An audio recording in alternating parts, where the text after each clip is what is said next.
Every December at Engadget, between sips of spiked holiday beverages, we look back on the year and recall the best and worst developments in tech. Maybe we're cynical, but in recent years, the list of losers just keeps getting longer, while it's harder to find true winners to write about. But in 2022, there were bright spots that brought light to a gloomy, chaotic 12 months. From beautifully simple word games to enchanting pictures from space, there were just enough distractions this year to balance out the never-ending drama from Twitter, Meta, Amazon, and the like. These are the Engadget team's favorite things from 2022.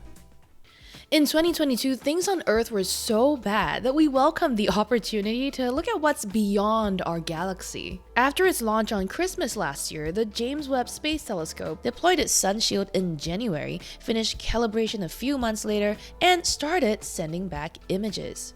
On July 11th, President Biden revealed the space agency's first picture to the public, saying it was the sharpest and deepest image of the distant universe to date. More photos were then released on July 12th, and throughout the rest of the year, we saw more and more of deep space through the JWST. The colorized pictures made for stunning wallpapers, but also brought us tantalizing information about distant galaxies. NASA also scored a reassuring win with its Double Asteroid Redirection Test Project, or DART, this year, when it managed to crash its spacecraft into an asteroid, changing its course. This success has been billed as a watershed moment for planetary defense by NASA Administrator Bill Nelson, adding that the agency has proven it is serious as a defender of the planet. Step aside, I guess, Avengers. The fact that DART was able to knock an asteroid off its course showed that it could work to save the Earth if a space rock were headed for our world and was small enough and detected in time. It's nice to have some hope for humanity in that specific situation as we continue to be dazzled by everything we learn about the vast expanse of space we float in.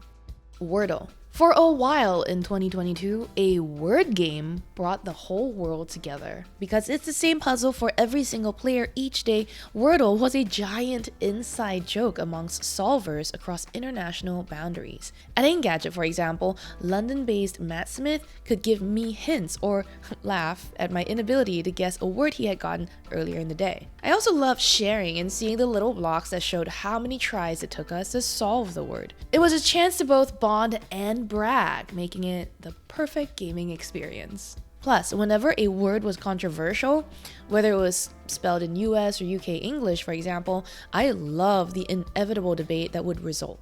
In 2022, Wordle gave us an elevated form of water cooler conversation fodder, but for the entire world, not just your office. Although it technically launched in 2021, Wordle found widespread popularity in 2022 and got bought by the New York Times this year. It was born from software engineer Josh Wardle's desire to make a word game for him and his partner to play together. But it was when the user base expanded beyond his family to encompass the entire globe that Wordle took on a life of its own. Thanks to Wordle, we all may be leaving 2022 a little bit savvier about the most common letters and words in the English language. UK Bureau Chief Matt Smith's favorite gadget of the year is the Pixel 6a. When friends and family ask him which phone they should buy, he always tells them to get the latest Pixel A series. Last year was the Pixel 5a, and now has been supplanted by the even more premium-looking Pixel 6a. Now the new design is glossy with a distinctive camera bar that arrived on the flagship Pixel 6 phones last year, ensuring that the 6a looks different from all other smartphones. This year though, the A series also has Google's homemade Tensor chip, which was built to help with AI and image processing. Our favorite thing about the Pixel 6a though is that like its predecessors, it has an incredibly capable camera for the price. The phone also includes Google tricks like Face Unblur to salvage dodgy photos and Magic Eraser for scrubbing out any unwanted elements. With a 6.1-inch display compared to the 6.34-inch screen on last year's A-series Pixel, the 6a might be the best option for those looking for a more pocketable Android. The Steam Deck isn't the first handheld computer, and it certainly won't be the last. However, by combining the convenience of the Nintendo Switch with the flexibility of a PC and a huge library of supported games, Valve has almost single-handedly reinvigorated the market for portable PC gaming. And with a starting price of just $400, the Steam Deck also costs hundreds less compared to rivals from Ioneo, GPD, and more. Granted, the Steam Deck isn't perfect. It's rather bulky as far as handhelds go, and Valve's Linux-based SteamOS often requires a bit of tinkering with to optimize a game's performance. Its high-pitched fan could stand to be a little bit less distracting too. But thanks to its clever touchpads and general customizability, the Steam Deck makes it easier to play traditional keyboard and mouse games while on the go than pretty much anything else out there. For people who loves Nintendo's games, the Switch is great, but for everyone else, the Steam Deck might be the best multi-purpose gaming handheld you can buy right now. I'll admit it, this one's personal. As a reporter covering smartwatches, I've been holding my breath for this year's highly anticipated trio of smartwatches from Apple, Samsung, and Google. The first two were expected to unveil souped-up pro models of their flagship watches, while Google was set to launch its first homemade smartwatch featuring Fitbit integrations. But between the blandness of Samsung's Galaxy Watch 5 Pro and the overall letdown of the Pixel Watch, there just wasn't a lot of competition for Apple's Watch Ultra. But the company didn't just coast on the mediocrity of the Android smartwatch market. The Watch Ultra features a 49mm screen in a highly durable case that doesn't feel excessively huge unless you're a fellow petite-wristed person like me. Apple made a selection of carefully crafted straps that are eye-catching, comfortable, and easy to maneuver with gloves. The Watch Ultra also boasts a depth gauge for divers, dual-frequency GPS for more accurate distance tracking, an emergency siren, and impressive 4-day battery life. All that is on top of other Apple Watch features like comprehensive health and fitness tracking, seamless messaging, and excellent iPhone integration. And for the cherry on top of it all, and this is my selfish reason for picking the Apple Watch Ultra this year, reviewing this device allowed me to go on a hike on the job, all in the name of real-world testing. Sure, I have since swapped out the Apple Watch Ultra for the Series 8 as my daily driver, but Apple has done enough to set its prosumer watch apart from its mainstream flagship.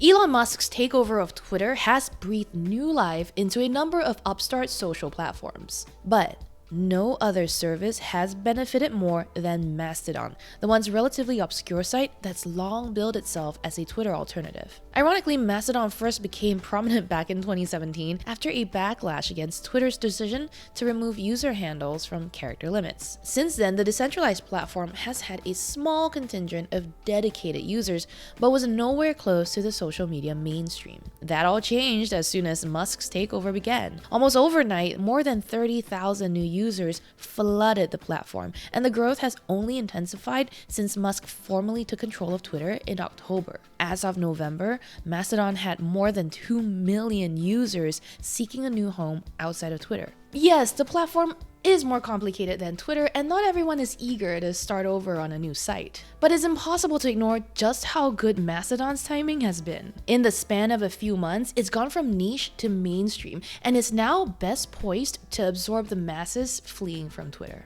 Speaking of, our biggest loser of the year award has to go to Twitter. Though it can be depressing to consider the worst developments in tech each year, naming some of the losers can actually bring some schadenfreude. In 2022, watching the long, overinflated crypto bubble burst was sort of like staring at a pimple pop in slow motion. It's oddly and grossly satisfying. And though some of us were sad to see Stadia go, no one in the tech and gaming industries was surprised when Google sent it to the graveyard. More frustrating though were the debacles that unfolded this year, with very real and dangerous repercussions for the most vulnerable communities. So, as we recap the worst things that happened in tech in 2022, let's hope that the year ahead brings some positive developments for us all. Even before Elon Musk got his hands on Twitter, the service was already being mishandled by its leaders. As soon as Musk floated the idea of a $44 billion takeover earlier this year, Twitter CEO Parag Agrawal and its board seemed to jump at the potential payday. And now we have Musk's Twitter, an increasingly toxic pit of the internet's worst, driven by the richest man in the world's id. Advertisers are leaving in droves and Twitter obsessives are defecting to whatever alternative they can find. Meanwhile, Musk is learning just how difficult running a social network is, running polls willy-nilly to make decisions that usually take careful consideration and strategizing. At this point, we can only hope Twitter will go the way of Tumblr, mismanaged until it's sold at a fire sale price to someone who actually cares about the internet. 2022 saw the value of major cryptocurrencies fall by a significant margin, with billions of dollars being wiped off the industry in minutes. Major crypto companies saw that a winter was coming and started running layoffs too in the hope of staunching the flow. But that winter got turned into a blizzard when FTX collapsed, pulling the already downward trend even further south. The year also saw plenty of other crypto exchanges get hacked or burn up quite spectacularly when things got hairy. It was only then that the air started pouring out of Sam Bankman-Fried's bubble, and we're living through the consequences of that right now. FTX was bad enough that John Ray III, who was appointed the new CEO of FTX after its collapse, wrote in the Chapter 11 filing, "Never in my career have I seen such a complete failure of corporate controls," adding that the founders were inexperienced, unsophisticated, and potentially compromised. Next up, Google Stadia. Stadia didn't last long, but at times during its short life, it was amazing. During Cyberpunk 2077's unmitigated disaster of a launch, Google's cloud gaming platform was one of the best places to run the sprawling game with minimal problems. When many couldn't get the latest PlayStation or Xbox, Stadia was a way to play games with visual fidelity beyond the PS4 and Xbox One, as long as your internet connection could handle it. The problem, among many other issues, was that Stadia didn't have enough games to stay relevant. Exclusives were rare, and there simply weren't as many titles as the competition. Much of Stadia's catalog was also far more expensive to buy compared to other online game stores, even when on sale. A rumor started in late July 2022 that Stadia was going to be shuttered by the end of the summer. Now, it was never substantiated, but it was enough to send devoted Stadia gamers into freefall. Perhaps this was because Google has a reputation for killing its darlings, RIP Google Hangouts, Play Music, Cardboard, Reader, Wave, and more. Or perhaps because it was completely plausible. Google denied it for 2 months, and then the company announced it was shuttering the service, saying Stadia hasn't gained the traction with users that we expected, which was true. Google right now is mostly doing the right thing and reimbursing game and hardware purchases, but that doesn't include Stadia Pro subs, arguably what its most passionate supporters were using. Users will be able to play their game library until January 18th next year, and then the Stadia servers get turned off forever. After the Supreme Court's draft decision to overturn Roe v. Wade leaked, there was widespread panic. Amid disbelief and outrage, people began to question if the tools they were using to track or avoid pregnancy would be used against them. Chief among the concerns was the reliability of period and cycle tracking apps. Were they collecting data that could be used to identify people who had terminated pregnancies? Would they hand that information to anyone looking for it? The Dobbs decision had a ripple effect when we went from scrutinizing the privacy policies of all cycle tracking apps to realizing that the overall digital privacy of every user was on a tenuous foundation. We learned too that tracking tools used by companies like Facebook for personalized advertising could also be used for insidious purposes. Anti-abortion groups, for example, kept tabs on people seeking abortion services using Facebook's advertising tools, despite Meta's rules against doing so. Those groups could also share the data with third-party anti-abortion marketing companies to target, quote, abortion-minded people with ads. The outlook on our digital privacy in general may be bleak, but there could be some hope for improvement. With all the scrutiny this year, many popular period tracking apps took clear stands and launched privacy-focused modes, or made it clear that they would not collect user data. The FTC has also warned companies and data brokers against the misuse of health and location data and said that it was committed to using the full scope of its legal authorities to safeguard consumer privacy. We've all been cooped up at home long enough, and in 2022, we let the dogs and ourselves out. And as we all ventured outside, we stopped using the at-home gear that we bought to tide ourselves over the dark days of lockdown. Every time we came home to the sight of the expensive console or the exorbitant stationary bike that we no longer use, we were reminded of sadder times or unfulfilled goals. So while companies like Peloton and Bowflex saw a huge boost in sales during the lockdown, they quickly saw numbers stagnate or plummet in 2022. After an ambitious effort to manufacture its own equipment, this year, Peloton gave up making its own products and struck a deal to start selling its machines on Amazon.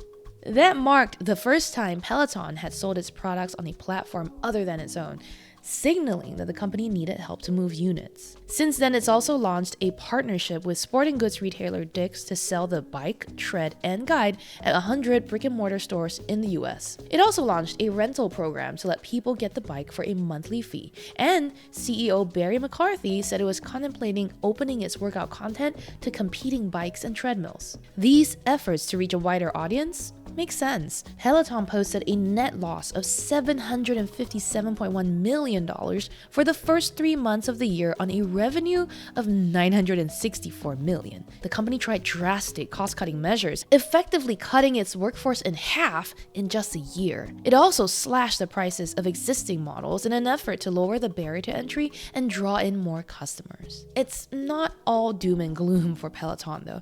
The company did launch a new rowing machine and connected camera this year and appears to be setting its sights on more markets around the world.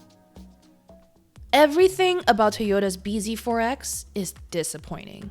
Not only did it come far too late, long after the company established itself as a hybrid leader and Tesla paved the way for true electric vehicles, it's also kind of ugly and surprisingly boring compared to other EVs, judging from practically every review. Oh, and it had to be completely recalled because the wheels would freaking fly off. Instead of being the product of a market leader in safety and reliability, the bZ4X made it seem like Toyota had never built a car before. Even its name didn't make sense.